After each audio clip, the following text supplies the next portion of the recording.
Jangan sekali-kali meninggalkan sejarah. Bung Karno. Sejarah kerajaan-kerajaan besar Nusantara mengukir bait-bait narasi betapa hebatnya kekuasaan Sriwijaya dan Majapahit hingga terbentuknya sebuah negara dengan konsep kepulauan bernama Indonesia. Praktisnya, laut-laut yang berada di antara pulau-pulau Indonesia disahkan secara resmi menjadi sumber daya negeri yang harus dinikmati oleh rakyat Indonesia. Namun kemudian, negara kepulauan kita mengalami ancaman yang nyata, maraknya illegal fishing dan penyelundupan melalui jalur laut yang terbentang begitu luas di seluruh Nusantara. Nine Dash Line yang diklaim China adalah fenomena global yang sesungguhnya sedang menguji wawasan Nusantara dan kebangsaan kita.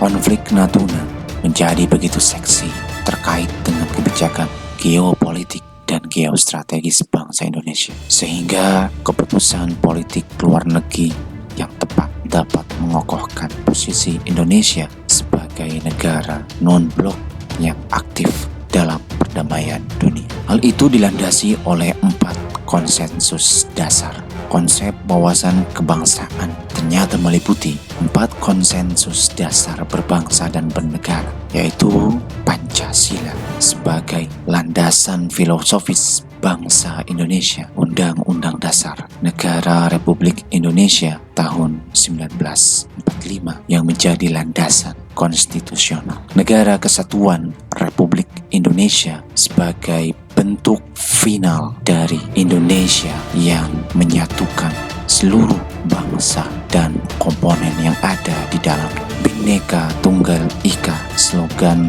yang digaung-gaungkan sebagai semangat kesatuan dan persatuan serta nilai-nilai bela negara. Undang-Undang Negara Republik Indonesia tahun 1945 pasal 27 ayat 3 menyebutkan bahwa tiap warga negara berhak dan wajib ikut serta dalam upaya pembelaan negara dengan nilai-nilai dasar bela negara, cinta tanah air, sadar berbangsa dan bernegara, setia kepada Pancasila sebagai ideologi negara, rela berkorban untuk bangsa dan negara, mempunyai kemampuan awal bela negara, dan semangat untuk mewujudkan negara yang berdaulat, adil dan makmur. Penghormatan terhadap lambang-lambang negara dan ketaatan kepada peraturan perundang-undangan menjadi kewajiban sekaligus tanggung jawab bagi setiap individu warga negara Indonesia.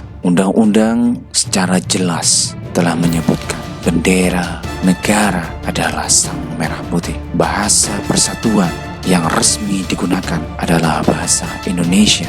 Burung Garuda yang berpancasila adalah lambang negara.